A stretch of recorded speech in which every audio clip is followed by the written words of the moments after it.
Moro, the Eater of Worlds, whatever the hell his name was.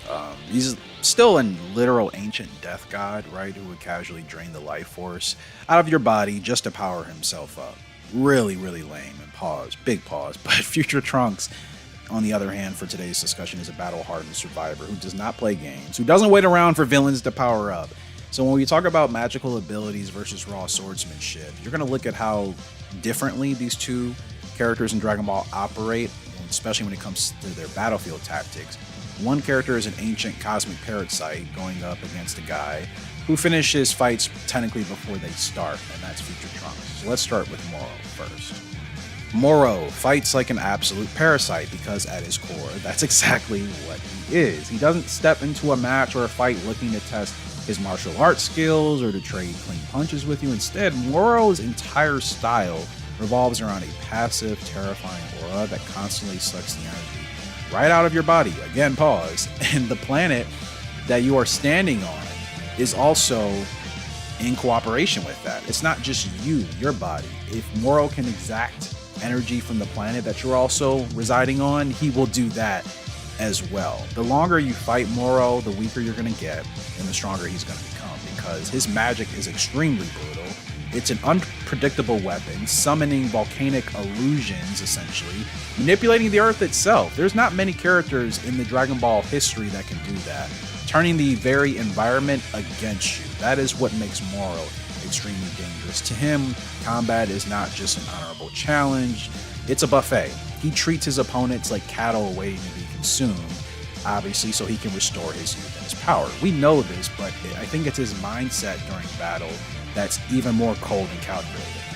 He's ruthless. You mix that in with the massive god complex Moro is allowed to have, because he has lived for millions of years, similar to Lord Beerus. Moro is going to look down on modern fighters and their transformations. He's gonna see all these things as cheap, temporary tricks to try and close a gap that cannot be closed. Moro is not going to panic when you show off a new flashy form, or if you're able to find even just a little bit more power. He's just going to smile and wait for the exact moment to strip all that away from you, and then to eat it, and then to try and feed it back to you. But he can't, because you have no energy left to even consume what Moro is just taking for you. I talked about Hit, the legendary assassin from Universe 7, being incredibly patient probably a couple videos ago. Moro might be even more patient than the legendary assassin is, because Moro is highly manipulative.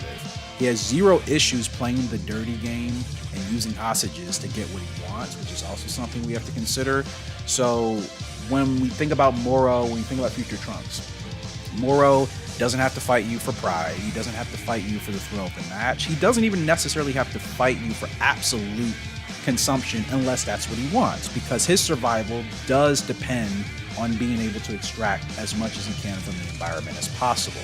So I would say his complete lack of martial arts honor makes him actually a nightmare to deal with, because he will literally starve your body of the exact energy that you would need in a fight before the fight even starts. But technically, inside the story, Moro functions in the Dragon Ball universe as a massive throwback to an era, obviously, where magic and ancient deities ruled the universe. It wasn't about this new Saiyan warrior that can close the gap in all of 2 years if he really wants to, or maybe even less than that, right?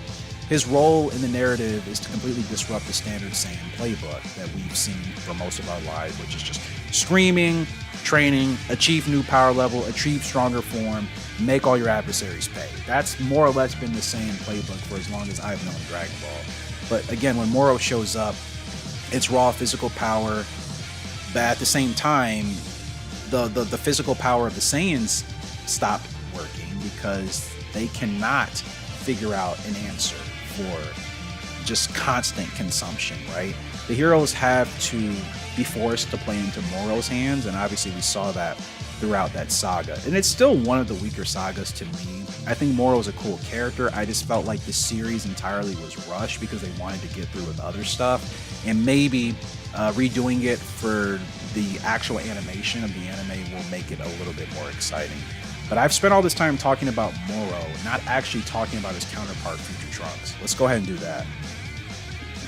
And when we compare Moro, who's the ancient parasitic, using dark magic to completely drain his opponent's powers again, When we compare that character to Future Trunks, who is a character that has zero patience for villain monologues, he just ends the fight instantly. Trunks didn't give two about who Frieza was and just pulled up and more or less bodied that man as soon as he saw that Frieza wasn't going to change anything about his ways and or his father. Because Future Trunks fights with that absolute urgency of a man who watched his entire world get burned to the ground because he did. And he doesn't waste time showing off. He doesn't let the villains charge up to full power. Why would you give your adversaries an opportunity to make you pay for it? Trunks does not throw punches just for the fun of it. He's not looking for a challenge. When Trunks is on the battlefield, his stance is incredibly practical. He's going to use his techniques. He's going to use that sword to kill you. His style is built entirely on lethal, high-speed execution. There is nothing else to his game that really matters. Trunks is going to rely heavily on devastating, surprising attacks, blinding energy rushes if you manage to leave yourself so vulnerable. In the midst of doing all of that, he still may cut you up into a bunch of pieces before he decides to incinerate you, right? That's really the horrific necessity from Future Trunks as a warrior, as a character. He treats every enemy like a terminal disease that needs to be completely eradicated. Not just, I have to beat this character, I have to beat this person, or defeat this villain, defeat this bad guy. I have to eradicate this villain to make sure they can never come back and haunt my timeline again. His behavior is different than the other Saiyans because, again, Trunks watched his entire world literally be destroyed and ripped from him. So I think his unshakable discipline is obviously driven purely by survival instincts and not much else other than being the son of the Saiyan Prince. You're never going to see Trunks, I think, lose his ego or have his ego get in the way of victory. He will never get beaten by an opponent who he gave a second chance to, or a senzu bean out of mercy or something ridiculous. Trunks is not going to allow himself to fall victim to these things, right? And even when he considers himself heavily outmatched, he doesn't break down, he doesn't lose his focus. His mind is instantly going to look for an opening, any distraction, any weapon he can use to turn the tide of the war.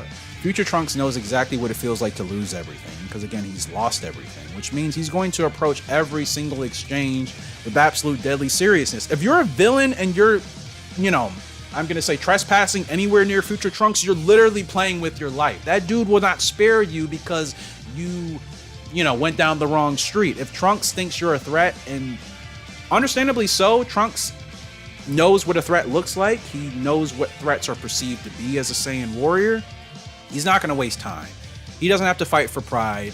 Trunks doesn't have to fight for the throne. He doesn't care about, oh, this was a fair one-on-one match of great. Like, Trunks is like his father. He could care less of all that because he's going to fight strictly so that tomorrow can actually exist.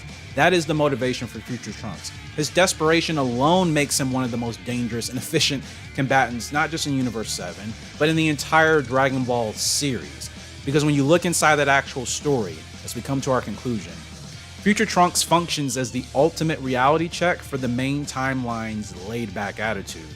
Again, while Goku and Vegeta are busy essentially letting villains reach their perfect forms, get stronger, get better, the fact that Goku continues to make a case that keeping Frieza around is a good thing for the Saiyans, and Vegeta continues to remind him, you're an idiot and we should be putting this guy away for good, I still think it's one of the funniest things between Goku and Vegeta, because Frieza has done nothing, I think, but cause chaos and anarchy and death and despair, and the fact that Goku still wants to spare him because it's worked on everyone else, I think is hilarious. But Trunks, the son of the Prince of Saiyans, he is going to be the voice of reason who steps in and kills the threat immediately. His role is to bring real, grounded stakes back into the Dragon Ball universe, where death is usually fixed by Dragon Balls and a wish. Future Trunks, when he shows up, the narrative instantly shifts into a grim war for survival situation. It makes the audiences realize that this is a catastrophic position we're in. This is not just a little short-term thing. It's going to be fun, and then we'll have it be on without its way. Technically speaking, Future Trunks showing up in Dragon Ball Z seemed like it was just kind of cool, aura, filler, whatever you want to say, but it was essential because his entire universe was affected by what happened to the android. So if Future Trunks is showing up in your world, if you're going down your street, imagine minding your day-to-day business and then Future Trunks is popping up somewhere and you're like, oh shit, what is going to happen? Because this cannot be a good sign.